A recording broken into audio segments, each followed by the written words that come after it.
மீண்டும் ஒரு காணொலி வாயிலாக நண்பர்கள் உறவுகள் அனைவரையும் சந்திப்பதில் மகிழ்ச்சி அடைகிறேன். இன்றைய தினம் இந்த காணொலியில் கமநல அபிவிருத்தி உத்தியோகத்தர் போட்டி பரீட்சை 2026ஆம் ஆண்டு தயாராக கொண்டிருக்கின்ற நண்பர்களுக்காக தர்க்க ரீதியாக சிந்திக்கின்ற ஆற்றலை அளவிடக்கூடிய கேள்விகளை உள்ளடக்கியதாக 5 கேள்விகள் இந்த வீடியோவில் வழங்கப்பட்டிருக்கிறது.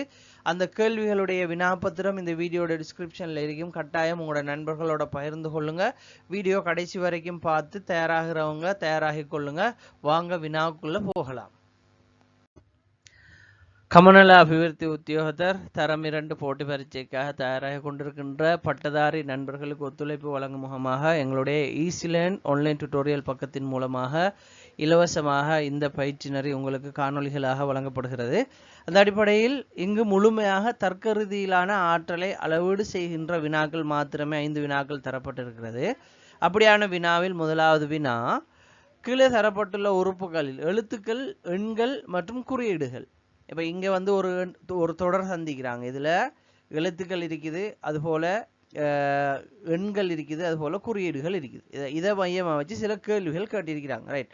அப்போ அதில் தரப்பட்டிருக்கிற அந்த தொடரை வந்து நாங்கள் இங்கே என்ன செஞ்சிருக்கிறோம், தனியாக எடுத்திருக்கிறோம். இப்போ நாங்கள் பார்ப்போம் என்ன சொல்கிறாங்க, இந்த கேள்வி எப்படி செய்யலாம்ங்கிறத பார்ப்போம்.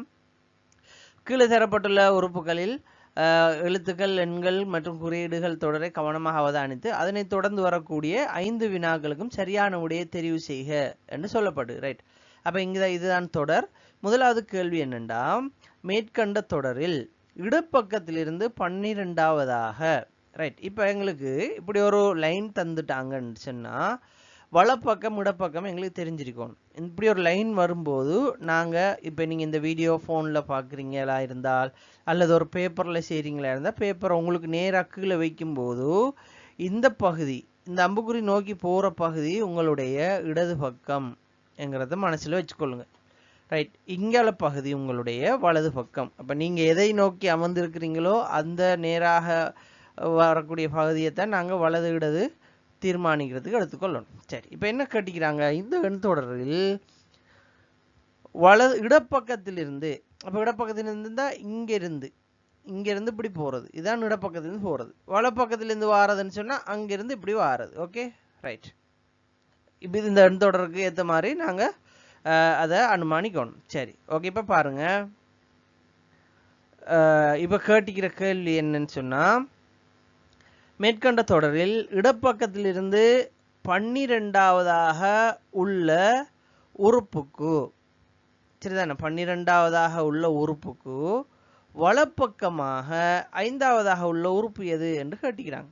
ரைட். அப்போ இதை நாங்கள் என்ன செய்வோம், இதில் எத்தனை இருக்கின்றதை பார்ப்போம். 1 2 3 4 5 6 7 8 9 10 11 12. அப்போ 12ஆவது எழுத்தாக என்ன இருக்குது, டி இருக்குது. ரைட். அப்போ சொல்லப்பட்டிருக்குது என்னென்னா, இடப்பக்கத்திலிருந்து ஏண்டா நம்ம இங்கிருந்து போகும்போது இடப்பக்கத்திலிருந்து வலப்பக்கம் நோக்கி போகுது. இது இடப்பக்கமாக இருந்தாலும் இதில் அர்த்தம் என்னென்னா இடதிலிருந்து வலதை நோக்கி போகுதுன்ற அர்த்தம். ரைட். அப்போ கேட்டிக்கிறது வந்து இடப்பக்கத்தில் இருந்து 12ஆவது உறுப்புக்கு வலப்பக்கமாக உள்ள 5ஆவது உறுப்பு எது என்று கேட்டிக்கிறாங்க. அப்போ இடதிலிருந்து வலது நோக்கி போகுது. அதில் கேட்டிக்கிற கேள்வி என்னன்னா, 12ஆவது உறுப்பு இருக்கு, அந்த உறுப்புல இருந்து வலப்பக்கம், அதிலிருந்து வலப்பக்கம் நோக்கி போற 5ஆவது உறுப்பு எதுன்னு கேட்டிக்க. அப்போ பாருங்க, 1 2 3 4 5. அப்படி பார்க்கும்போது முதலாவது கேள்விக்கான விடை H என்கிறத நம்ம என்ன செய்யலாம், குறிச்சு கொள்ளலாம். இதில் கன்ஃபியூஸ் ஆக தேவையில்லை. இதில் ஒரே ஒரு விஷயம் தான், வலது இடதை மையப்படுத்தி இந்த கேள்வியை கேட்டிக்கிறாங்க. வலதுன்னு சொன்னால் நாங்கள் ஏற்கனவே குறிப்பிட்ட மாதிரி இந்த பக்கம், இடதுன்னா இந்த பக்கம். ரைட். இடப்பக்கத்தில் இருந்து என்று கேட்டால் இடப்பக்கத்திலிருந்து வலது நோக்கி போகுதுன்னு அர்த்தம். ரைட். அதே போல் ஒரு உறுப்பின் வலது பக்கம் கேட்டிக்கிறாங்க. இது ஒரு உறுப்புண்டா, இப்போ நம்ம இந்த உறுப்பின் வலது பக்கம் கேட்டால் நம்ம இஞ்சால பக்கம் தான் எடுக்கணும், இடது பக்கம் கேட்டால் இஞ்சால பக்கம் எடுப்போம். அதில் நாம் என்ன செஞ்சிடக்கூடாது, கன்ஃபியூஸ் ஆகிடக்கூடாது. சரி, ஓகே. இப்போ பாருங்க, அடுத்த கேள்விக்கு வருவோம். அடுத்த கேள்வி, தரப்பட்டுள்ள தொடரில் ஒரு இலக்கத்தை உடனடியாக தொடர்ந்தும் அதே போல ஒரு குறியீட்டை உடனடியாக முன்னதாகவும் கொண்ட. இதுல தரப்பட்ட வார்த்தைகள் தான் எங்களோட இந்த வினாவுக்கான ட்விஸ்ட்.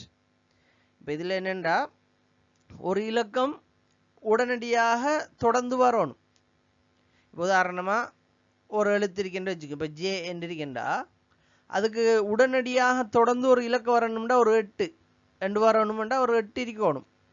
உடனடியாக தொடர்ந்து குறியீடு ஒன்று இருக்கணும்டா அதுக்கு முன்னால ஒரு குறியீடு இருக்கணும்.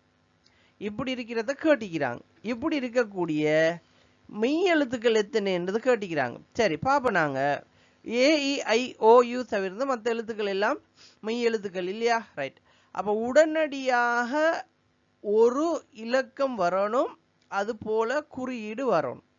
இதுதான் கேள்வி. சரி இப்ப பாருங்க, உடனடியாக ஒரு இலக்கம் ஒரு குறியீடு வரக்கூடியத முன்னுக்கு இருந்து பார்த்து வருவோம் அல்லது பின்னுக்கு இருந்து பார்த்து வருவோம். எனக்கு தெரிஞ்சு இதை பின்னுக்கு இருந்து பார்த்து வந்தா இலகுவாக இருக்கும்.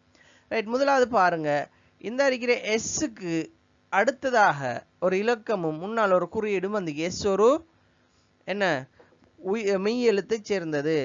அப்ப இது உண்டு. சரி அடுத்தது பார்ப்போம். நாங்க குறியீடுகள் இருக்கக்கூடிய எல்லாத்தையும் நாங்க மைண்ட் பண்ணின மாதிரி இருந்தா குயிக்கான செஞ்சிடலாம், கண்டுபிடிச்சலாம். அப்ப இதுல ஒரு குறியீடு இருக்குது, இந்த ஒரு குறியீடு இருக்குது. ரைட். எஃப் இந்த வார குறியீடு. ரைட். அடுத்தது குறியீடு இந்த வார குறியீடு. ரைட். அடுத்த குறியீடு கேக்கு வரக்கூடிய குறியீடு.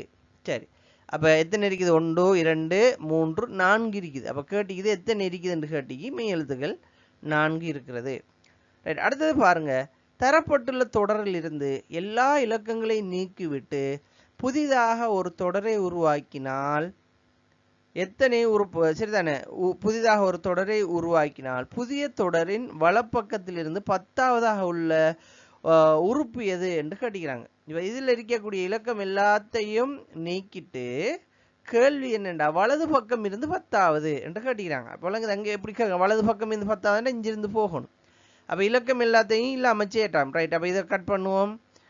அடுத்து இருக்கக்கூடிய இலக்கம் இதை கட் பண்ணுவோம். 7 2 9 3 9 5 6 8 இது எல்லாத்தையும் கட் பண்ணிட்டு வலப்பக்கம் இருந்து 10ஆவது கட்டிக்கிறாங்க. அப்போ 1 2 3 4 5 6 7 8 9. அப்போ டாலர் சைன் வலது பக்கம் இருந்து 10ஆவதாக இருக்கக்கூடிய உறுப்பு எதுன்னு கேட்டா இந்த இருக்கிற டாலர் சைன். சரி இப்போ எங்களுக்கு இந்த கேள்வி லேசி தானே இதை தந்திக்கிறாங்கன்னு கேட்டா உண்மையில எங்களோட எக்ஸாம் ஹோல்ல எங்களுக்கு இருக்கிற அந்த ரஷ்ல வந்து இப்படியான கேள்விகளை நாங்கள் திரும்ப திரும்ப குறியீடுகளை பார்க்க வேணும். அப்போ பார்த்து செய்ய வேண்டியிருக்கும். அப்படி செய்யும்போது எங்களோட நேரத்தை எடுக்கும். உண்மையிலே பார்க்கறதுக்கு லேசாக இருந்தாலும் நேரத்தை தின்னக்கூடிய ஒரு கேள்வி. சரிதானே? நேரத்தை கொண்டு போயிடும். அப்போ அதனால இப்படியான கேள்விகளை நாங்கள் பயிற்சி செஞ்சு கொள்வது எங்களுக்கு மிச்சம் உதவியாக இருக்குங்கிறதுனால இப்படி ஒரு கேள்வி புதியது ஒரு கேள்வி போடப்பட்டிருக்குது. அப்போ நீங்கள் ஸ்கிப் பண்ணாமல் தொடர்ந்து வீடியோ பாருங்கள். இது மாதிரி இன்னும் நல்ல நல்ல புதிய கேள்விகள் வர இருக்குது, தொடர்ந்து பாருங்கள். அடுத்த கேள்வி வருவோம். நாங்கள் அடுத்த கேள்வி கட்டிக்கிறாங்க என்னென்னா இடப்பக்கத்திலிருந்து 8ஆவது உறுப்புக்கும். ரைட். அப்போ இடப்பக்கத்திலிருந்து இங்கேருந்து வரக்கூடியது 1 2 3 4 5 6 7 8 இ 8ஆவது உறுப்புக்கும் வலப்பக்கத்தில் இருந்து உள்ள 7ஆவது உறுப்புக்கும் இடையில். அப்போ இங்கிருந்து 7ஆவது 1 2 3 4 5 6 7. அப்போ ஜி.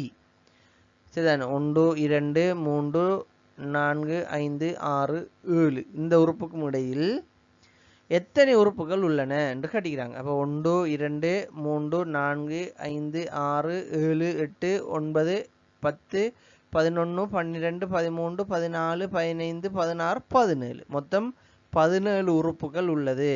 ரைட். அடுத்தது பாருங்க, அடுத்த ஒரு விஷயம் தந்திக்கிறாங்க. இந்த பின்வரும் 4 தெரிவுகளில் ஒன்று ஏதோ ஒரு அமைப்பை கொண்டு மேலுள்ள தொடரின் அமைப்பில் ஏதோ ஒரு வகை தர்க்கத்தின் அடிப்படையில் குழுவாக சேர்ந்தவை. இந்த 4லையும் ஏதோ ஒரு அடிப்படையில் எல்லாத்தையும் குழுவாக்கிக்கிறாங்க. அந்த குழுவை சேராத தெரிவு எது என்று கேட்டிக்கிறாங்க. பார்ப்போம். R K R. சரிதானே? இந்த வீதம் அடையாளம் கே. ரைட். அதுபோல M7Tக்கு பதிலாக MT7 போட்டிக்கிறாங்க. ரைட். அதே போல H3Aக்கு பதிலாக A3 போட்டிக்கிறாங்க. ஓகே. அடுத்து பாருங்க Q5D அப்படியே வந்து இது மட்டும் மாறாம வந்து மற்ற எல்லாத்தையும் மாத்திக்கிறாங்க. மற்ற எல்லாத்தையும் இலக்கத்தை மாற்றி போட்டிக்கிறாங்க. எனவே வித்தியாசமான தொடர் இதுதான்ங்கிறத நாங்கள் இலகுவாக இந்த கேள்வியை பார்க்கலாம். ரைட், வாங்க அடுத்த கேள்வியை பார்ப்போம். ஓகே, இப்போ அடுத்து தரப்பட்டிருக்கிற வினா வந்து இன்புட் அவுட்புட் சம்பந்தமான ஒரு வினா. அதாவது இது வளமையாக வருது எப்படின்னு சொன்னால், நாங்கள் உதாரணமாக பாருங்கள், சில இலக்கங்களை நாங்கள் ஏறு வரிசைப்படுத்துறதுக்கு ஒழுங்குபடுத்துறதுக்கு என்ன செய்வோம்? நாங்கள் 2, 3, 4, 5, 6ன்னு சொல்லி சின்ன இலக்கத்திலேருந்து பெரிய இலக்கம் நோக்கி நாம் என்ன செய்வோம்? எழுதுவோம்.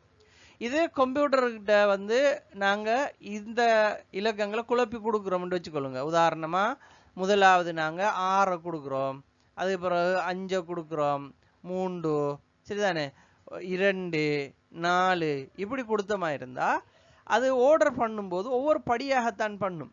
முதலாவது படியில் என்ன செய்யும்? 2 போடும். பிறகு இந்த 2 போடுமெண்டா மிச்சம் இருக்கிற இலக்கங்களை அப்படியே தான் என்ன செய்யும்? அந்த கம்ப்யூட்டர் எடுக்கும். இதில் முதல் படியில் ஒரு இலக்கத்தை மட்டும்தான் என்ன செய்யும்? அது எடுக்கும். அப்படிதான் அதை நம்ம ப்ரோக்ராம் பண்ணுவோம்.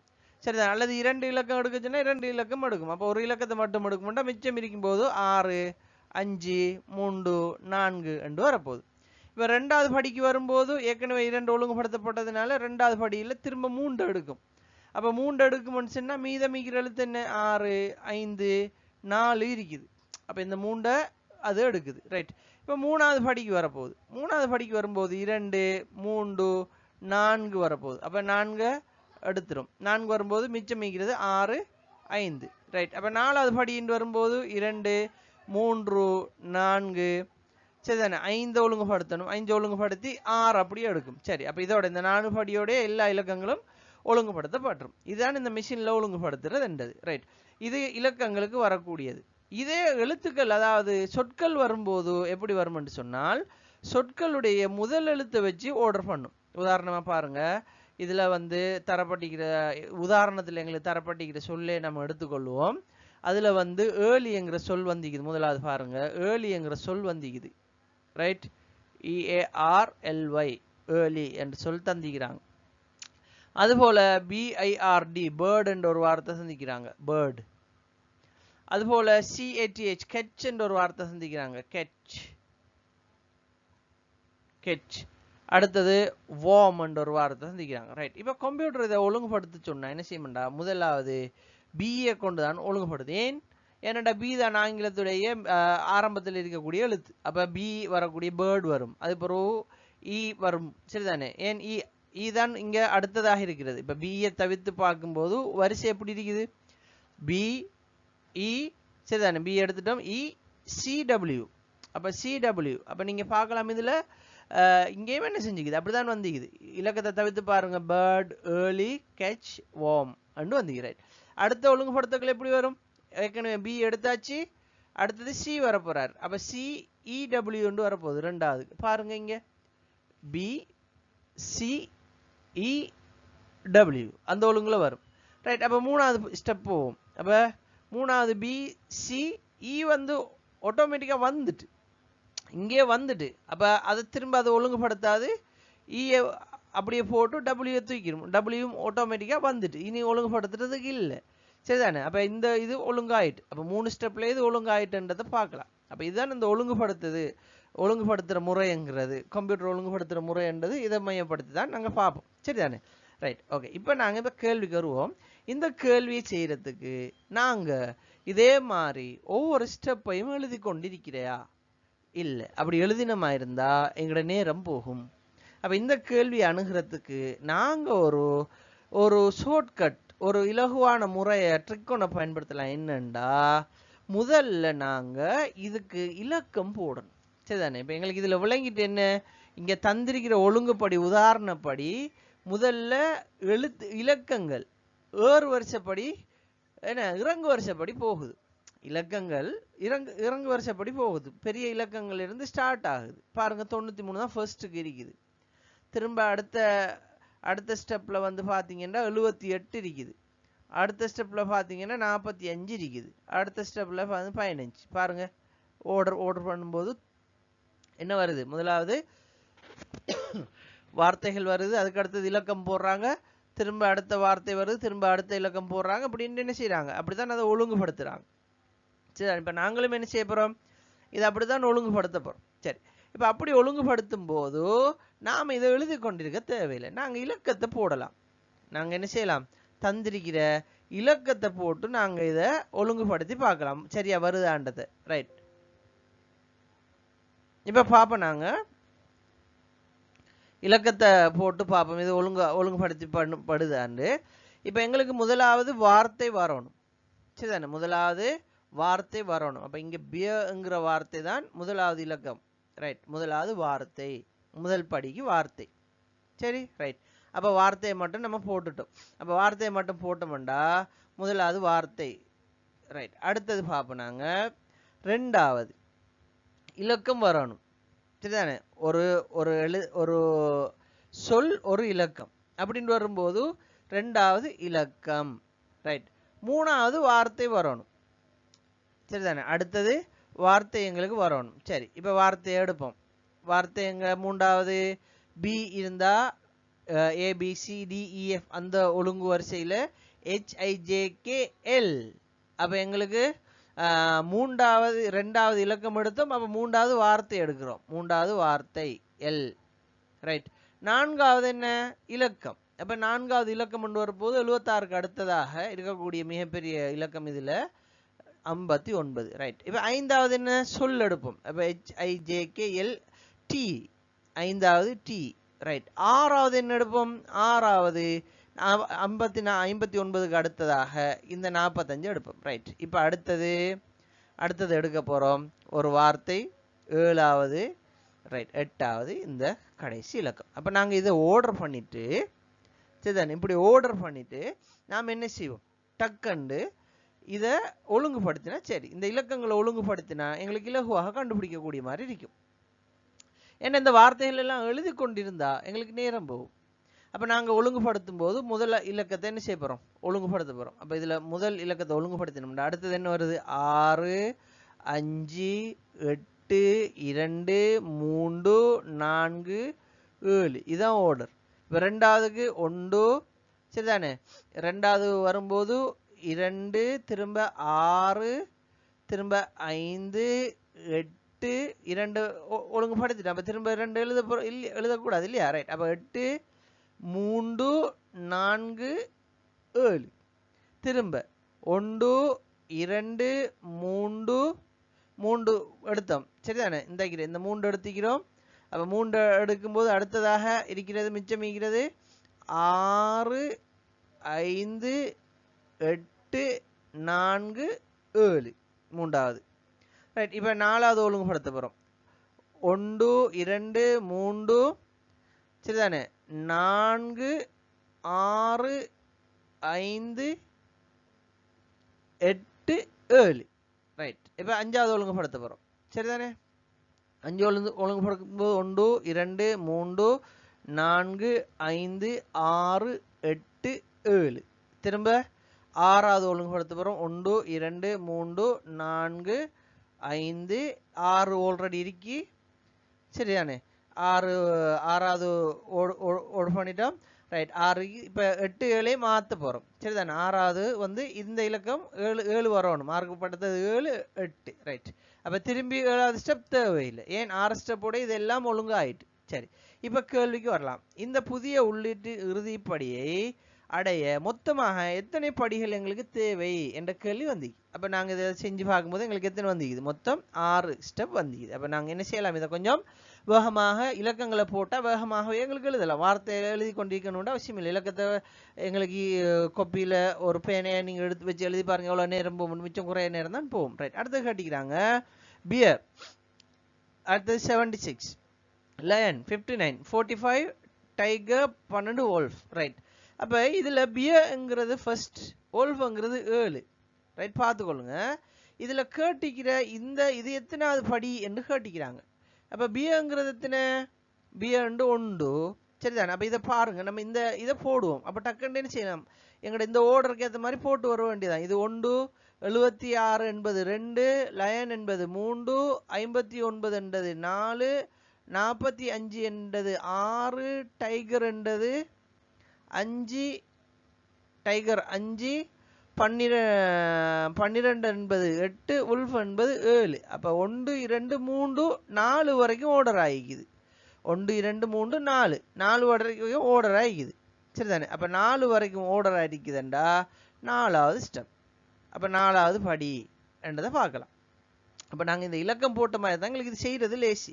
எல்லாத்தையும் எழுதணும் மட்டும் இல்லை, ஆர்டர் வந்து எங்கே வருதுன்றதை பார்த்தீங்கன்னா சரிதானே? ஆர்டரில் அப்போ நாங்கள் சொற்களை எழுதி ஆர்டர் படுத்தினமா இருந்தால் கூட உண்மையில் எங்களுக்கு செய்கிறது கஷ்டமாக இருக்கும். எனவே நீங்கள் சொற்களை எழுதி ஆர்டர் பண்ணாமல் அந்த ஆர்டருக்குரிய இலக்கத்தை கொடுத்து எழுதினீங்களா இருந்தால் இலகுவாக செய்யலாம். அடுத்த கேள்வி, படி 4ல் இடப்பக்கத்தில் இருந்து 5வது உறுப்புக்கும் வலப்பக்கத்தில் இருந்து 2வது உறுப்புக்கும் இடையில் எத்தனை இருக்கி என்று கேட்டுக்கிறாங்க. ரைட். இப்போ படி 4 எங்க இருந்து இருக்குது? படி 4ல் பாருங்க, இடப்பக்கம் இருந்து 5வது உறுப்பு.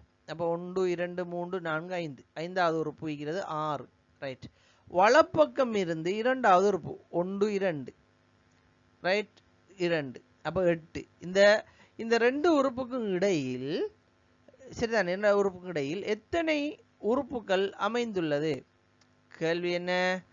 4வது படியில் இடப்பக்கம் இருந்து பார்த்துக்கொள்ளுங்க, இடப்பக்கம் இருந்து 5வது உறுப்பு. அப்போ 1 2 3 4 5 5வது உறுப்புக்கும் அதே போல வலப்பக்கம் இருந்து 2வது உறுப்பு, வலப்பக்கம் இந்த இருக்குது 7ல் இருந்தால் வலப்பக்கம் வரப்போகுது. அப்போ 2வது உறுப்பு 1 2 இது ரெண்டுக்கும் இடையில் எத்தனை உறுப்புகள் அமைந்துள்ளதுன்னு கேட்டுக்கிறாங்க. ஒரே ஒரு உறுப்பு தானே இது, 5ங்கிற ஒரே ஒரு உறுப்பு இருக்குது. எனவே ஒரு உறுப்பு. ரைட். அடுத்தது பாருங்க, படி 5ல் லயனிற்கும் 12ற்கும் சரியாக மத்தியில் அமைந்துள்ள உறுப்பு எது என்று கேட்டுக்கிறாங்க. 5வது படி. சரி, 5வது படியில் லயனுங்கிற வார்த்தை எத்தனை? 3 இந்த இருக்குது. லயனுங்கிறது 3 5வது படியில். 12ங்கிறது எத்தனை எங்களுக்கு இங்கே? 12 நாங்கள் போட்டிக்கிறோம் 8. அப்போ 12ங்கிறது 8 பார்த்துக்கொள்ளுங்க இதில். ரைட். 8வது உறுப்பு. சரி, அப்போ இதில் 1 2 3 4 5 இருக்கு. 5 இருக்குண்டா நடுவில் வாரவர் இவர் தான் நடு உறுப்பு, 5வது உறுப்பு. அப்போ 5வது உறுப்புங்கிறது யாரு? டைகர். உறுப்பு எது? டைகருங்கிறது. அப்போ 5வது உறுப்பு டைகர், நடு மத்தியில் வரக்கூடிய ஒரு டைகருங்கிற வார்த்தை. எனவே டைகர்ன்றது எழுதும். ரைட். இப்போ இந்த கேள்வி சிலருக்கு விளங்குது இல்லைன்னு சொன்னீங்க. இது ஒன்றுமே இல்லை. இது நாங்கள் மேலே என்ன மாதிரி ஒழுங்குபடுத்தி தந்திக்கிறாங்களோ அதை அவதானிச்சு நாங்கள் கீழே ஒழுங்குபடுத்தினா சரி. அதுக்கு செய்ய வேண்டிய வேலை இங்கே என்ன செஞ்சுக்கிறாங்க, இதை எப்படி ஒழுங்குபடுத்த பட்டிக்குங்கிறத பார்க்கறதுக்கு கடைசி ஒழுங்குக்கு தான் வரணும். என்ன நடந்துக்கு? ஒரு சொல் ஒரு இலக்கம், ஒரு சொல் ஒரு இலக்கம், ஒரு சொல் ஒரு இலக்கம், ஒரு சொல் ஒரு இலக்கம், அப்படிதான் நீங்கள் ஒழுங்குபடுத்தி. அப்போ நாங்களும் ஒழுங்குபடுத்தும் போது பாருங்க, முதலாவது ஒரு சொல், 2வது ஒரு இலக்கம், திரும்ப 3வது ஒரு சொல், 4வது ஒரு இலக்கம், 5வது ஒரு சொல், 6வது ஒரு இலக்கமாக வரும். 6வது ஒரு இலக்கம். சரிதானே? 6வது ஒரு இலக்கம். ரைட். 7வது ஒரு சொல், 8வது ஒரு இலக்கம். இப்படி மாறி மாறி மாறி வாரத்தை பார்க்கலாம். சரிதானே? அப்போ நாங்கள் மேலே சந்திக்கிற இறுதியான விஷயத்தை பார்க்கும்போது எப்படி ஒழுங்குபடுத்தப்பட்டிக்கு என்கிறத பார்த்து நாங்கள் என்ன செய்யலாம்? ஒழுங்குபடுத்தலாம். அடுத்தது நாம் முதலாவது 2வது படிகளையும் கொஞ்சம் அவதானிக்கணும். ஏன் ஒரு இடத்துல மாறுதா அல்லது 2 எழுத்து என்ற சில உள்ளீடு வெளியீடு தரும்போது 2 மாற்றத்துக்கு விட்டுருவாங்க. ஒரே ஸ்டெப்பில் வந்து ஒரு சொல்லும் ஒரு எழுத்தும் மாறும். அப்படி வரக்கூடிய மாதிரியும் இருக்கும். எனவே நாங்கள் அதையும் அவதானத்தில் கொள்ளணும். அப்போ இது உண்மையில் இலகுவான ஒரு கேள்வி. ஆனால் எங்களோட நேரத்தை எடுக்கக்கூடிய ஒரு கேள்வி. நாங்கள் இதை செஞ்சு பயிற்சி செஞ்ச மாதிரி இருந்தால் இலகுவாக செய்யலாம். அடுத்த வினா தகவல் ஒழுங்கமைப்பு சார்ந்த ஒரு வினா. ரைட். இப்போ வினாவை பார்ப்போம். நாங்கள் தகவல் என்னென்னா, பி முதல் RSTU 6 விரிவுரையாளர்கள் ஒரு பயிற்சி நிலையத்தில் திங்கள் முதல் சனி வரையான 6 நாட்களில் வரலாறு, புவியியல் இப்படியான 6 பாடங்களை நடத்துகிறாங்க. ஒரு நாளில் ஒரு விரிவுரையாளர் மட்டும்தான் பாடம் நடத்துகிறார். ரைட். என்ன நிபந்தனையில் அவங்க பாடம் நடத்துகிறாங்கன்ற நிபந்தனை தரப்பட்டிருக்கு. ரைட். இப்போ நாம் இந்த வினாவை கருதுறதுக்கு நாம் பயன்படுத்த வேண்டிய டெக்னிக் என்னென்னா, நாட்கள் தரப்பட்டா முதல்ல நாட்களை நாங்கள் ஒழுங்குபடுத்தணும். அடுத்தது எத்தனை தரவுங்கிறத பார்க்கணும். சரி, தரவு எத்தனைன்றதை பார்ப்போம். முதலாவது ஆட்களுடைய பெயர், இது முதல் தரவு. 2வது நாட்கள், 2வது தரவு. மூன்றாவது பாடங்கள் தரப்பட்டிருக்குது. பாடம் தரப்பட்டி. அப்போ இதில் 3 தரவு தான் தரப்பட்டி. எனவே இதில் நாட்களை தான் நாம் என்ன செய்யணும், முதல்ல ஒழுங்குபடுத்தணும். ஏன்னா நாட்கள் மாறாது, சரிதானே? ஆட்கள் மாறலாம், பாடங்கள் மாறலாம், நாட்கள் வந்து ஓர்டரில் நம்ம எழுதலாம். சரி, அப்போ அதை வச்சு நாம் என்ன செய்ய போகிறோம், முதல்ல நாட்களை ஒழுங்குபடுத்த போகிறோம். ரைட், இப்போ நாட்கள் ஒழுங்குபடுத்தியாச்சு. திங்கள், செவ்வாய், புதன், வியாழன், வெள்ளி, சனி. நாட்கள் ஒழுங்குபடுத்தினதுக்கு பிறகு நாட்களை பற்றி மட்டும் கன்ஃபார்மா வரக்கூடிய தகவல் என்ன செய்யணும், ஒழுங்குபடுத்தணும். ரைட், ஒவ்வொரு தரவா வாசிப்போம். கியூ என்பவர் வியாழக்கிழமை வரலாற்று விரிவுரை நடத்துகிறார். எக்ஸாக்டான தகவல், சரியா குறிக்கக்கூடிய தகவல். ரைட், அப்போ வியாழக்கிழமை கியூ வரலாறு பாடம் நடத்துறாரு. கியூ சரிதான, வரலாறு என்று போட்டுக்கும். ரைட், வரலாறு. அடுத்தது பார்ப்போம். கணித விரிவுரை செவ்வாய்க்கிழமை நடைபெறுகிறது. அப்போ இதுவும் எங்களுக்கு நாளோட சம்பந்தப்பட்டு வருது. அப்போ செவ்வாய்க்கிழமை என்று வரும்போது கணிதம் நம்ம அதை குறிக்கிறோம். ரைட், கணிதம். அதே போல அடுத்தது பார்ப்போம். பி அல்லது டி ஆகியோர் நடத்த இல்லை. ஆக்கள் சொல்லி நம்ம ஆக்களுக்கிட்ட வரல, இப்போ நாளில் மட்டும்தான் பார்க்குறோம். ஆர் என்பவர் புவியியல் விரிவுரையை நடத்துகிறார். ஆனால் அவர் திங்கள் அல்லது சனிக்கிழமை நடத்தவில்லை. அப்போ இது எந்த நாள் எங்களுக்கு எக்ஸாக்டாக சொல்லலை. எஸ் என்பவர் வெள்ளிக்கிழமை தனது விரிவுரையை நடத்துகிறார். அப்போ வெள்ளிக்கிழமை எஸ் நாள் சொல்லப்பட்டிருக்குது. அது விஞ்ஞான பாடம் அல்லண்டி. ரைட், இப்போ நம்ம பாடத்துக்கு இன்னும் வரையில நாங்கள் என்ன செய்வோம், பாடங்களில் குறித்து வருவோம். அடுத்தது விஞ்ஞான விரிவுரை இடம்பெற்று முடிவடைந்த மறுநாளே யூ தனது விரிவுரையை நடத்துகிறார். இப்போ நம்ம ஆட்களை இன்னும் குறிக்க வரல, நாங்கள் இப்போ நாட்களை மட்டும்தான் எடுக்கிறோம். ரைட், தமிழ் விரிவுரை இடம்பெறும் நாளுக்கு உடனடியாக அடுத்த நாளில் ஆங்கில விரிவுரை நடைபெறுகிறது. அப்போ தமிழ் எது என்று சொல்லி எங்களுக்கு தெரியாது. ரைட், பி என்பவர் ஆங்கில விரிவுரையை நடத்துகிறார். ஆங்கிலம்னு தெரியாது. சரி, இப்போ நாட்களை நம்ம குறிச்சிட்டோம். இதில் நாட்கள் சம்பந்தமாக வந்த இடத்துல பார்ப்போம். நாங்கள் தமிழ் விரிவுரை இடம்பெறும் நாளுக்கு அடுத்த நாள் அப்படின்னா தமிழ் பாடம் இருக்கேன்டா, அதுக்கு அடுத்த நாள் வந்து ஆங்கிலம் இருக்கணும். 2 பாடம் பக்கத்தில் போடுறதுக்கு இருக்கிற ஒரே ஒரு இடம் எது, வெள்ளியும் சனியும் தான். அப்போ தமிழ் ஆங்கிலம் போட்டோம் நாம. அப்போ தமிழும் ஆங்கிலம் போட்டோம், அந்த தகவலை குறிச்சிட்டோம். ரைட், இப்போ மீதம் இருக்கிற தகவலுக்கு திரும்ப வருவோம். முதலாவது தகவல் எங்களுக்கு கன்ஃபார்ம், நாங்கள் அதுக்கிட்ட போத்தவல. 2வது தகவலை பாருங்க. கணித விரிவுரை செவ்வாய்க்கிழமை அது ஓகே. ரைட், பி அல்லது டி நடத்தல. அடுத்து பாருங்க, திங்கள் அல்லது சனிக்கிழமைகளில் விரிவுரை நடத்தவில்லை. புவியியல் பாடம் இங்க சொல்லப்படுது. ஆர் என்பவர் புவியியல் விரிவுரை நடத்துகிறார். திங்களும் இல்லை, சனியும் இல்லை. புவியியல் சனிக்கிழமை ஆங்கிலம், சரிதானே? திங்கக்கிழமையும் இல்லைண்டா மீதம் இருக்கிற புவியியலுக்கு இருக்கிற ஒரே ஒரு நாள் வந்து புதன். அப்போ இது புவியியல் என்று சொன்னா மிச்சம் இருக்கிற பாடம் விஞ்ஞானம். விஞ்ஞானம் இங்கே வரப்போகுது. ரைட், இப்போ யார் யார் எந்தெந்த பாடம் நடத்துகிறான்ற தகவலை குறிச்சமா இருந்தா இப்போ ஈஸியாக என்ன செஞ்சிடலாம், குறிச்சிடலாம். ஓகே, பி என்பவர் ஆங்கில விரிவுரை நடத்துவதில்லை. அப்போ ஓகே, அது இருக்கட்டும். விஞ்ஞான விரிவுரை இடம்பெற்று முடிவடைந்த மறுநாளே யூ தனது விரிவுரையை நடத்துகிறார். அப்போ விஞ்ஞான பாடம் எங்கே இருக்கு, இந்த இருக்கு. அடுத்த நாள் யூ அவர பாடத்தை நடத்துகிறாருண்டா, இவர் யூ கணிதம். ஓகே, ஆர் என்பவர் புவியியல் விரிவுரையை நடத்துகிறார். அப்போ புவியியல் நடத்துகிறவர் ஆர். அப்போ பேலன்ஸ் சீக்கிறார்கள், இன்னும் 2 பேர் தான். அப்போ பி என்பவர் ஆங்கில விரிவுரை நடத்தலைண்டா, இங்கே பி வருவார். ஆங்கிலத்தை நடத்தலைண்டா பி விஞ்ஞானத்தை நடத்துகிறார். அப்போ இதில் மிச்சமாக இருக்கிறது யாரு, P Q R S T. T மட்டும்தான் நீக்கிறார். அப்போ இதில் பாருங்கள், கணித விரிவுரை செவ்வாய்க்கிழமை நடைபெறுகிறது, ஆனால் பி அல்லது டி ஆகியோர் நடத்தவில்லைண்டா டி வந்து செவ்வாய்க்கிழமை நடைபெறுது என்று தானே சொல்லிக்கிறாங்க. அதாவது மிச்சமிக்கிறாள் டி தான். டீயை கன்ஃபார்ம் பண்ணுறதுக்கு எங்களுக்கு இந்த தகவல் சொல்லுது என்னென்றா, கணித விரிவுரை செவ்வாய்க்கிழமை நடைபெறுது, ஆனால் அதை பிஓ டியோ நடத்தல. உண்மைதான், கணிதம் செவ்வாய் நடக்குது, அதை பிஓ டியோ நடத்தல. நடத்துகிறால் யூ. அப்போ நாங்கள் தகவல் எப்படி இலகுவாக ஒழுங்கமைக்கிறோம் பாருங்க. தகவலை எவ்வளோ இலகுவாக ஒழுங்கமைக்கிறோம். அதுக்கு நாங்கள் என்ன செய்யணும், முதல்ல நாட்கள் தரப்பட்ட நாட்களை போட்டுறணும். எங்களுக்கு இருக்கிற பிரச்சனை பரீட்சை மண்டபத்தில் எதை வச்சு ஒழுங்குபடுத்துகிற பிரச்சனை. ஆக்கள்ற பேரை வச்சு செய்கிறையா, இல்லை சிலர் என்ன செய்வாங்கன்னு சொன்னால் இப்படி செய்வாங்க. ஒவ்வொரு தரவையும் எழுதியிருப்பாங்க. கியூ வியாழக்கிழமை அப்படின்ட்டு எழுதியிருப்பாங்க. அது கஷ்டம். இப்படி நீங்கள் ஒரு டேபிள் போட்டிங்கன்னா வெரி ஈஸி. நான் எவ்வளோ குயிக்காக அதை கண்டுபிடிச்சேன். எனக்கு இதை கண்டுபிடிக்கிறதுக்கு உண்மையில் மிச்சம் டைம் எடுக்கல, இலகுவாக இருந்துச்சு. ரைட், இப்போ நாங்கள் இதுக்குரிய வினாவை பார்த்த மாதிரி இருந்தால் நாங்கள் அழகாக விடையளிக்கலாம். வினாவை பார்ப்போம் நாங்கள்.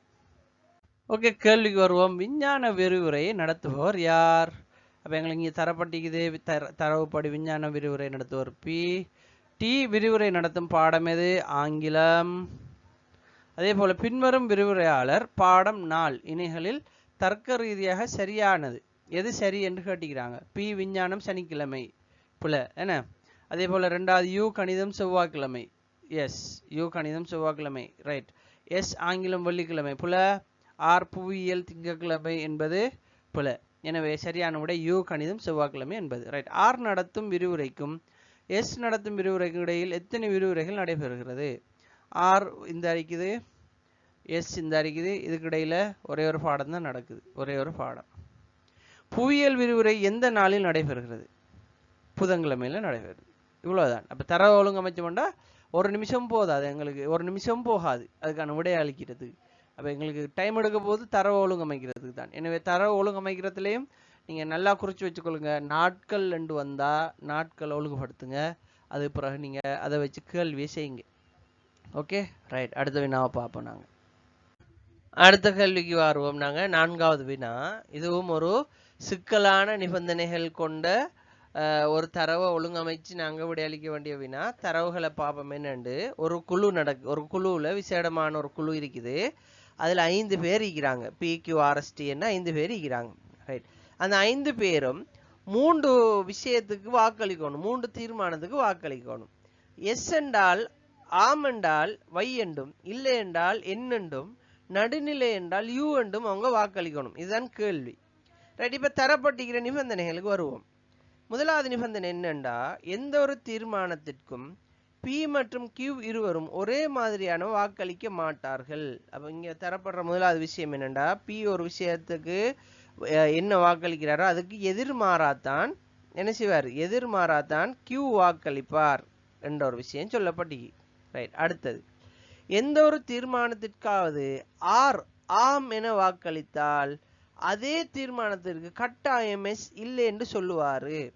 அப்ப ஆர் ஒரு விஷயத்துக்கு ஆம் என்று வாக்களித்தால் அதே விஷயத்துக்கு எஸ் இல்லை என்று வாக்களிப்பார் என்று சொல்லப்படுது. அந்த விஷயமும் நாங்க குறிச்சு கொள்றோம். ரைட். அடுத்தது, PQRS ஆகிய 4வரில் சரியாக 2 ஆம் என்று வாக்களித்தால் மட்டுமே டி ஆம் என வாக்களிப்பார். அப்ப டி ஆம் என்று வாக்களிக்கிற இந்த 2 பேர் இதுல இந்த PQRS இதுல யாராவது 2 பேர் என்ன செய்யணும், எஸ் என்று வாக்களிக்கணும். அப்படி இல்லைண்டா இவர் நடுநிலை வகிப்பார் என்ற விஷயம் சொல்லப்படுது. ரைட். இப்ப இது எதுவுமே நாங்க குறிக்க முடியாத விஷயங்கள் வாரதுனால நாங்க இங்க தனியே தரவு எடுத்து கொண்டிருக்கிறோம். டைரக்டா வரக்கூடிய தரவுகளை நாங்க டேபிள்ல குறிப்போம். ரைட். அடுத்ததுக்கு வருவோம். தீர்மானம் எக்ஸிற்கு, இப்ப எக்ஸுக்கு மொத்தமாக 3 பேர் ஆம் என வாக்களித்தனர். அதில் பியும் ஒருவர் என்று சொல்லப்படுது. அப்ப எக்ஸுக்கு 3 பேர் என்ன செஞ்சுக்கிறாங்க, ஆம் என்று வாக்களிச்சுக்கிறாங்க. அதுல பியும் ஒருவர்ண்டா இதுல இருந்து டைரக்டான தரவு எங்களுக்கு பி ஆம் என்று வாக்களித்திருக்கிறார். அப்ப நாங்க அதை குறிச்சிட்டோம். ரைட். அடுத்தது பாருங்க, கியூ என்பவர் எக்ஸ் மற்றும் ஜெட் ஆகிய தீர்மானங்களுக்கு இல்லை என வாக்களித்திருக்கிறார். அப்ப கியூங்கிறவர் எக்ஸுக்கும் இல்லை என்று வாக்களிக்கிறார், ஜெட்டுக்கும் இல்லை என்று வாக்களிச்சுட்டு வைக்கு நடுநிலை வகித்திருக்கிறார். நம்ம வை வரும்போது நடுநிலை வகித்திருக்கிறார். ரைட். அடுத்தது பாருங்க, தீர்மானம் வையிற்கு எவரும் இல்லை என வாக்களிக்கவில்லை. அப்ப தீர்மானம் வை என்று வரும்போது யாரும் இல்லை என்று சொல்ல மாட்டாங்க, யாரும் இல்லை என்று சொல்ல மாட்டாங்க. அதே நேரம் ஆர் அதற்கு நடுநிலை வகித்திருக்கிறார். அப்ப ஆரும் என்ன செஞ்சுக்கிறாரு, நடுநிலை வகித்து, இங்க யாரும் இல்லை என்று சொல்ல இல்லைன்னு சொல்லப்பட்டிருக்குது. ரைட். இப்ப அடுத்தது பார்ப்போம். தீர்மானம் ஜெட்டிற்கு ஆர் மற்றும் எஸ் ஆகிய இருவரும் ஒரே மாதிரியான வாக்களித்தனர். ஜட்டிற்கு மொத்தம் ஒரு ஆம் மட்டுமே கிடைத்திருக்கிறது என்கிற தகவல் சொல்லப்பட்டிருக்கிறது. ரைட், அப்ப நாங்க நேரடியாக குறிக்க வேண்டியது எல்லாத்தையும் குறிச்சிட்டோம். சரிதானே? ஆர் அதற்கு நடுநிலை வகித்தார் என்கிற விஷயம் வரைக்கும் குறிச்சிட்டோம். இப்ப தீர்மானம் ஜட்டிற்கு ஒரு ஆள் தான் ஆம் என்று வாக்களிக்கிறார்ங்கிற விஷயம் சொல்லப்பட்டிருக்கிறது. இதுல இருந்து மற்ற விஷயங்களை பார்ப்போம். சரி, இப்ப கடைசியா உள்ளதை பாருங்க. என்ன சொல்லிக்கிறாங்க? ஜட்டுக்கு ஒரு எஸ் தான் வரும், ஆம்ங்கிறது ஒன்று தான் வரும். ஆர் எஸ் ஆகிய ரெண்டு பேரும் ஒரே மாதிரி வாக்களிச்சுக்கிறாங்கண்டா, ஏற்கனவே எங்களோட தரவுப்படி ஆர் ஆமண்டு வாக்களிச்சிருந்தா எஸ்ஸும் என்ன செஞ்சிருக்காரு, நோண்டு தான் வாக்களிச்சிருக்கணும். இப்ப இங்க சொல்லப்படுது என்னண்டா, ரெண்டு பேரும் ஒரே மாதிரி வாக்களிக்கிறாங்க. இப்ப ரெண்டு பேரும் ஒரே மாதிரி வாக்களிக்கக்கூடிய ஒரே ஒரு சந்தர்ப்பம் என்ன? ரெண்டு பேரும் யூ மட்டும் சொல்லலாம். ஏண்டா ரெண்டு பேரும் எஸ் சொல்லலாம். ஏண்டா ஒரு ஆள் எஸ் சொன்னா அடுத்த ஆள் நோ சொல்லிடுவார். அப்ப எங்களுக்கு இதுல டைரக்டா விளங்குற என்னண்டா, ஆரும் யூ சொல்லியிருக்கிறாரு ஜட்டுக்கு, எஸ்ஸும் யூ சொல்லிக்கிறாரு ஜட்டுக்கு என்கிற விஷயம் எங்களுக்கு இதுல இருந்து விளங்குது.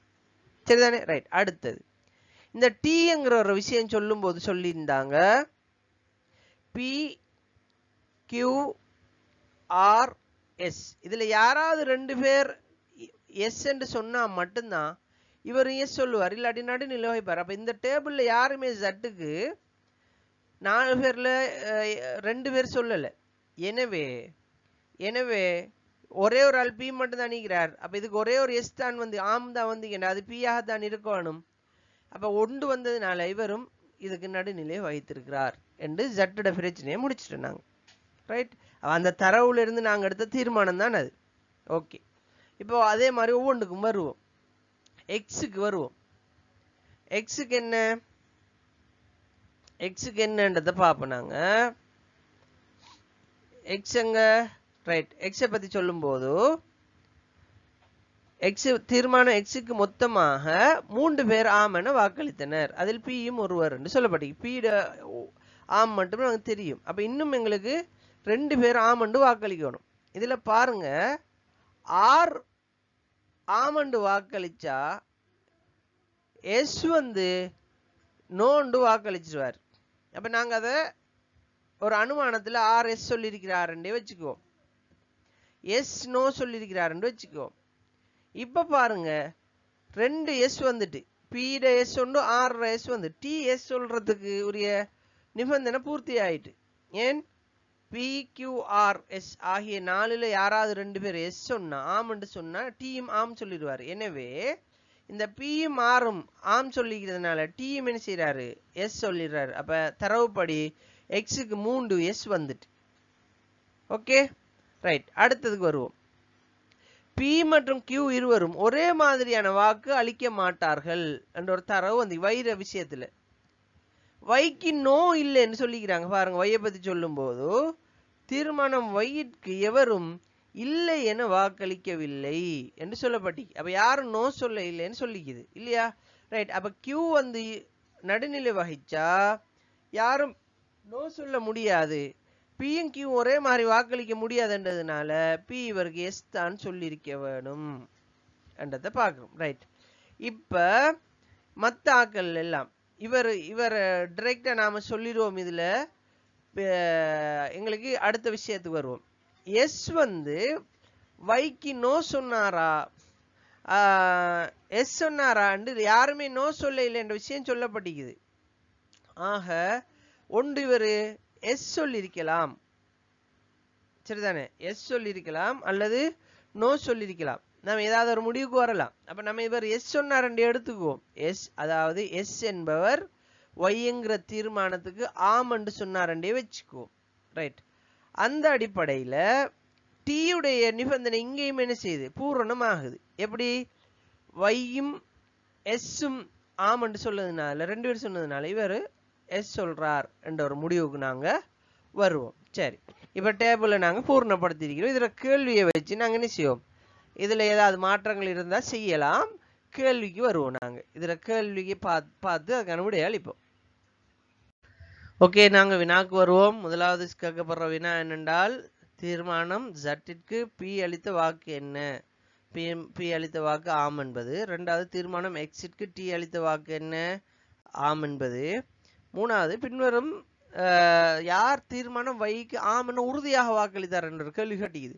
இப்ப இதுல நாங்க பார்த்தோம் கியூ வந்து வைக்கு நடுநிலை வகிச்சு என்று பார்த்தோம். யாருமே வந்து கியூக்கு நோ சொல்ல இல்லை என்று பார்த்தோம். எனவே கியூ நடுநிலை வகிச்சால் கன்ஃபார்மா பி வந்து அடுத்த விஷயம் தான் செய்வாரு. ஒன்னும் எஸ் சொல்லுவாரு, அதுக்கு மாற்றமா தான் செய்வார் என்ற அடிப்படையில பி தான் என்ன செஞ்சுப்பாரு, இதுக்கு கன்ஃபார்மா எஸ் சொல்லியிருப்பார் என்ற முடிவுக்கு வருவோம் நாங்க, அதில் தரப்பட்ட தரவின் அடிப்படை. எனவே இதுக்கான விடை பி. ரைட், அடுத்து பாருங்க, தீர்மானம் வையிற்கு டி ஆம் என வாக்களித்திருந்தால் எஸ் அளித்த வாக்கு என்ன என்று கேட்டிக்குது. அப்ப எஸ் அளித்தது ஆம்ங்கிறது தான் நம்ம அதில் குறிச்சிருக்கிறோம். ரைட், அடுத்து பாருங்க, தீர்மானம் எக்ஸிட்க்கு ஆர் ஆம் என வாக்களித்திருந்தால் பின்வரும் கூற்றுக்களில் எது நிச்சயமாக உண்மையானது? அப்ப எக்ஸுக்கு ஆர் வாக்களிச்சு, எக்ஸுக்கு ஆர் எஸ் என்று வாக்களிச்சிருந்தால் சரிதானே? ரைட், எஸ் நடுநிலை வகித்தார் என்கிறது சொல்ல முடியாது, டி நடுநிலை வகித்தார் என்றதும் சொல்ல முடியாது. அதே போல எஸ் இல்லை என வாக்களித்தார் என்றது சொல்ல முடியும். எஸ் ஆர் ஆமன வாக்களித்தால் கன்ஃபார்மா நாம எஸ் இல்லை என வாக்களிப்பார் என்று சொல்ல முடியும். இது உண்மையில ஒரு இலகுவான கேள்வி. ஆனால் இந்த தரவுகளை ஒழுங்கமைச்சு கொள்றதுல நாங்க விடுற பிள்ளைகள் தான் இந்த கேள்வி எங்களுக்கு பிள்ளையாக்கும். எனவே இந்த கேள்வியை நல்லா ப்ராக்டிஸ் பண்ணி கொள்ளுங்க. திரும்ப திரும்ப இந்த வீடியோ பிளே பண்ணி பாருங்க. இந்த கேள்வி உங்களுக்கு விளங்கும். மிச்சம் இலகுவான கேள்வி, தரவை ஒழுங்கமைச்சு கொண்ட மாதிரி இருந்தாலும் நாங்க இலகுவாக விட கண்டுபிடிக்கக்கூடிய மாதிரியான ஒரு கேள்வி. அடுத்த வினா உண்டு. அடுத்த வினாவை பார்ப்போம். கீழே தரப்பட்டுள்ள குறியீட்டு நிபந்தனைகளை கவனமாக வாசித்து அதனை தொடர்ந்து வரும் 5 வினாக்களுக்கும் சரியான விடை தருக என்று சொல்லப்படுது. ரைட், தரப்பட்டுள்ள குறியீடு பாருங்க. முக்கோணம் ஏ மற்றும் பி, இதுக்கு இடையில ஒரு முக்கோணம் தரப்பட்டிருக்குது. நாங்கள் அதை வரைஞ்சி பார்ப்போம். உதாரணமாக ஏ இருக்கிறது, ஏக்கு இப்படி ஒரு முக்கோணம் தந்திக்கிறாங்க, பி இருக்கு. எப்படி என்றா என்ன அர்த்தம்டா, ஏ என்பவர் பியில் இருந்து 4 கிலோமீட்டர் வடக்கே உள்ளார். அப்படின்டா பி இருக்காருன்னு சொன்னா பியில இருந்து வடக்கு நோக்கி ஏ வந்து 4 கிலோமீட்டர் இருக்கிறார். இதுல 4 கிலோமீட்டர் தூரம் இருக்கிறார் என்ற விஷயம் சொல்லப்படுது. ரைட், அதே இது வந்து கீழே வந்துண்டா, முக்கோணம் தலகு கீழே வந்துன்னு சொன்னா ஏ இருக்குது, பார்த்துக்கொள்ளுங்க. முக்கோணம் தலகுல வந்தண்டா ஏ, முக்கோணம் தலகுல வந்தன்னு சொன்னா பியில் இருந்து தெற்கு நோக்கி இருக்கார் என்று அர்த்தம். எப்படி? பி இங்க இருக்கார், இங்க இருந்து ஏ வந்து தெற்கு நோக்கி இருக்கார் என்று அர்த்தம் என்று சொல்றாங்க. அப்ப பியிலிருந்து தெற்கு நோக்கின்னா மேலிருந்து கீழே இருக்கணும். ரைட், ஏ ஸ்டார் பி என்றால் பியில இருந்து கிழக்கு நோக்கி இருக்கணும். அப்படின்னா பி இல்ல இருந்து கிழக்கு நோக்கி ஏ இருக்கணும் ஸ்டார் சொன்னா. ரைட், ஹேஷ் அடையாளம் தந்தா, ஏபி ஹேஷ் அடையாளம் தந்தா பியில இருந்து மேற்கு நோக்கி இருக்கணும். அப்படின்னா பியில இருந்து மேற்கு நோக்கி ஏ இருக்கணும். சரிதானே? இது ஹேஷ் அடையாளத்துக்குரிய விளக்கம் சொல்லிக்கிறாங்க. ரைட், இப்போ என்ன செஞ்சுக்கிறாங்க, கேள்வி சந்திக்கிறாங்க. நாங்கள் ஒவ்வொரு கேள்வியாக இந்த அடிப்படையில் வரைஞ்சி அந்த கேள்விக்கான விடையை நாங்கள் காணணும். ரைட், இது உண்மையிலே கொஞ்சம் நேரத்தை எடுக்கக்கூடிய வகையான ஒரு கேள்விதான். ஆனால் நாங்கள் நன்றாக முயற்சி செஞ்சால் என்ன செய்யலாம், இந்த மாதிரி பயிற்சி செய்யும்போது கேள்விகள் இலகுவாக காணலாம். முதலாவது தரவை பார்ப்போம். எம் நேராக முக்கோணம் என், அதை முதல்ல வரையணும். அப்படின்னு என்ன அர்த்தம்? எண்ணில் இருந்து சரிதானே வடக்கே, எம்மில் இருந்து வடக்கே என் உள்ளார். எண்ணில் இல்லை, எம்மில் இருந்து. சாரி, நான் மாறி சொல்றேன். முதலாவது ஏ தந்திருக்குது, முக்கோணம் மேல தந்திருக்குது, என் தந்திருக்குது. அப்படின்டா எம் என்பவர் எண்ணில் இருந்து வடக்கு நோக்கி இருக்கிறார்.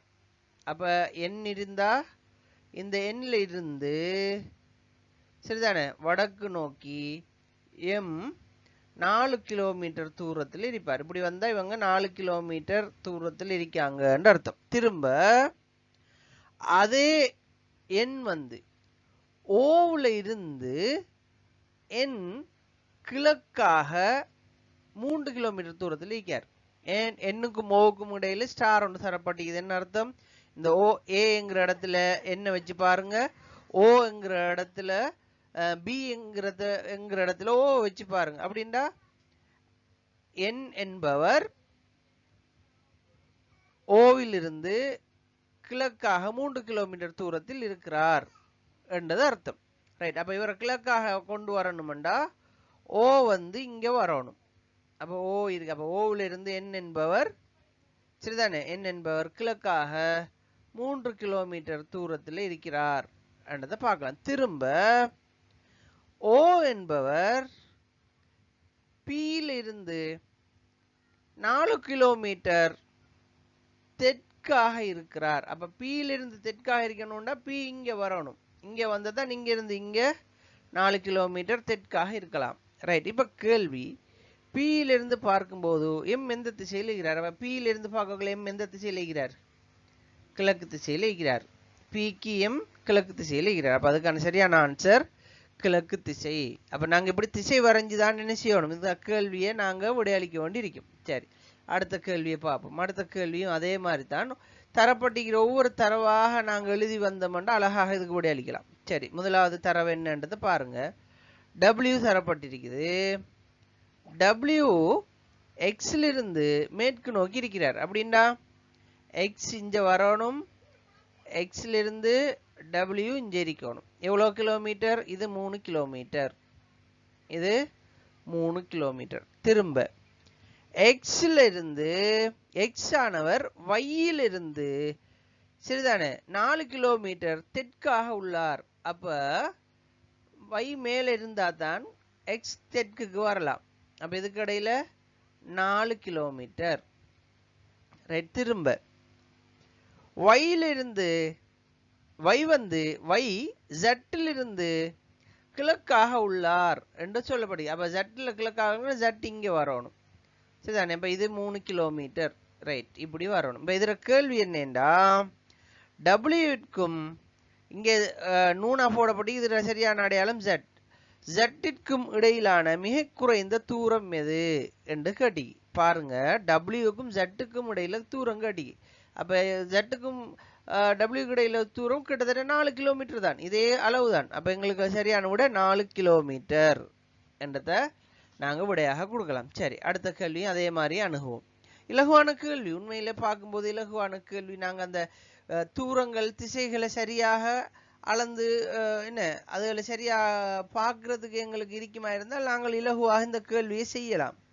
அப்ப இது கிழக்கு, இங்க 4 கிலோமீட்டர். ரைட். அடுத்தது பாருங்க. ஜே என்பவர் கேயிலிருந்து தெற்காக, அப்ப கே மேல வரும், கேயிலிருந்து ஜே தெற்காக இருக்கணும். கீழ் நோக்கி இருக்குது, தெற்காக இருக்கிறார் ஜே. அப்ப இதுக்கு இடையில உள்ள தூரம் என்ன?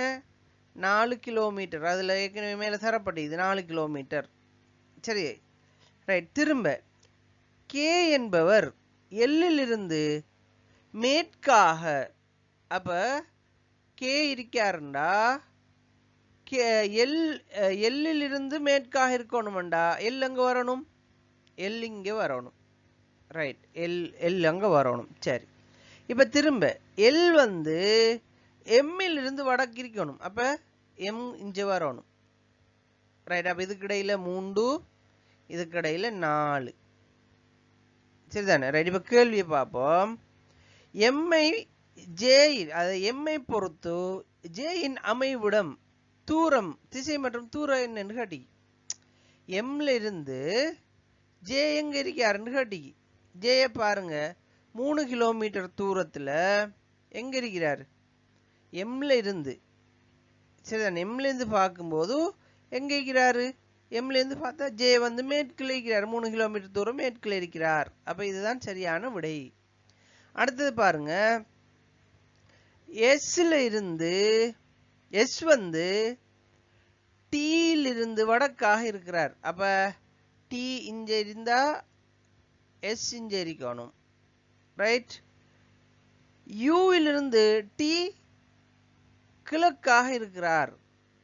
அப்போ யூவிலிருந்து டி என்ற நம்ம இதை திரும்ப அழிச்சிட்டு திரும்ப ரைட். இப்போ பாருங்க, யூவிலிருந்து டி கிழக்காக உள்ளார் என்று சொல்லப்பட்டிருக்குது. அப்போ யூ எங்கே வரும்? இங்கே வரும். அப்போ யூலேருந்து பார்க்கும்போது டி கிழக்காக இருக்கிறார். திரும்ப வியிலிருந்து யூ தெற்காக இருக்கிறார். அப்போ வி இங்கே வரப்போகுது. சரிதானே? இப்படி வரும். திரும்ப எஸ்ஸிலிருந்து வி மேற்காக இருக்கிறார். அப்போ எஸ்ஸிலிருந்து வி மேற்காக இருக்கிறார். இப்போ கேட்டுக்கிற கேள்வி என்னண்டா, இது ஒரு மூடிய உருவத்தை உருவாக்குகிறது. எஸ், மூடிய உருவம்னு வந்திக்குதாண்டா. பரப்பளவு கேட்டிக்கு எங்களுக்கு நல்லா தெரியும். இது 3, இது 4. அப்போ 4, அப்போ பரப்பளவு நீளம் தர அகலம் 4 3 4 தர 3 12. அப்போ எங்களுக்கு விட என்ன? 12 சதுர கிலோமீட்டர் அளவு. இதுதான் அதுக்கான விடை. ரைட். அடுத்தது பார்ப்போம். பியிலிருந்து ஏ கிழக்காக இருக்கிறார்.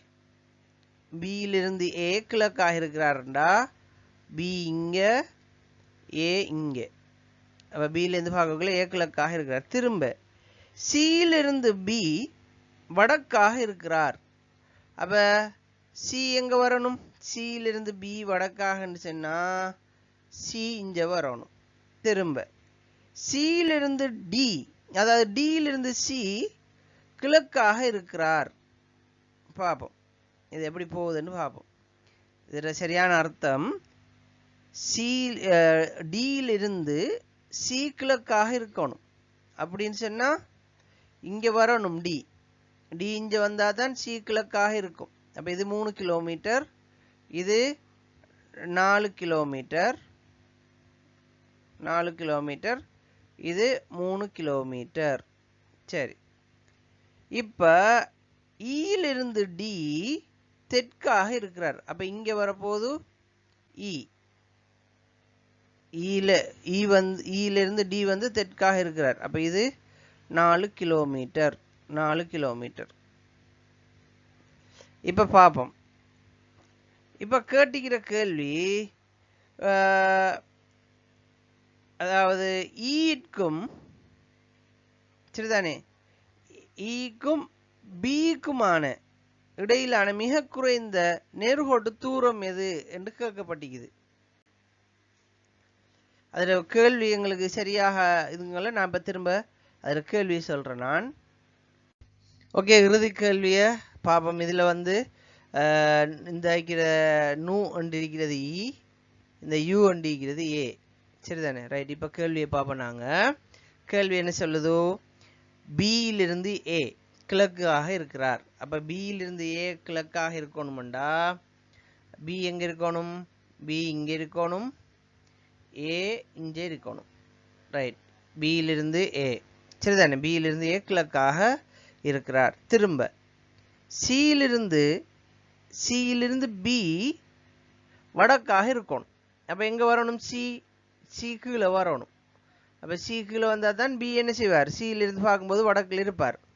திரும்ப சியிலிருந்து இந்த சி வந்து டியிலிருந்து கிழக்காக இருக்கணும். அப்ப டி இங்க வரணும். ரைட். திரும்ப ஈலிருந்து டி வடக்காக இருக்கும், இந்த தெற்காக இருக்கணும்னு சொல்லப்பட்டிக்கு. சரிதானே? அப்ப ஈ வந்து இங்க வரணும். சரி, இங்க வந்தாதான் ஈலேருந்து பார்க்கும்போது இவர் தெற்கிலே பாரு. இப்ப கேள்வி என்னண்டா, ஈக்கு மேற்கும் இடையிலான தூரத்தை கட்டிக்குது. அப்ப எங்களுக்கு தெரியும் இது ரெண்டும் வந்து 3 கிலோமீட்டர் தூரத்தில் இருக்குது, இதுவும் 3 கிலோமீட்டர் தூரத்தில் இருக்குது. அப்ப ரெண்டு இடையில ஈலிருந்து ஏக்கு இடையிலான தூரம் என்ன? 6 கிலோமீட்டர். அப்ப இதுக்கான விடை 6 கிலோமீட்டர். அப்ப இது உண்மையில ஒரு இலகுவான ஒரு கேள்விதான். நாங்கள் அந்த படங்களை வரைஞ்சி பார்த்தோமா இருந்தால், வடக்கு கிழக்கு சரியாக குறிக்க தெரியுமா இருந்தால் எங்களுக்கு இந்த கேள்வி இலகுவா செய்து கொள்ளலாம். அப்ப நாங்க கிரகித்தலுக்காக மொத்தம் 5 வினாக்கள் பார்த்திருக்கிறோம். இந்த 5 வினாக்களையும் பயிற்சி செய்து பாருங்க. இந்த காணொலியுடைய டிஸ்கிரிப்ஷன்ல நான் உங்களுக்கு அதுக்குரிய பேப்பரை போடுறேன். கட்டாயம் பார்த்து இந்த வினாவை செய்து கொள்ளுங்க. மீண்டும் ஒரு இதே தொடரோட நான் உங்களை சந்திக்கிறேன். கட்டாயம் என்னுடைய யூடியூப் சேனலை ஃபாலோ பண்ணுங்க, உங்களோட நண்பர்களுக்கு தெரிவிங்க. அதே போல் ஃபேஸ்புக்கில் பார்க்குறவர்களும் என்னோட பேஜை ஃபாலோ பண்ணிக்கொள்ளுங்க, சேவ் பண்ணிக்கொள்ளுங்க வீடியோவை. தேங்க்யூ.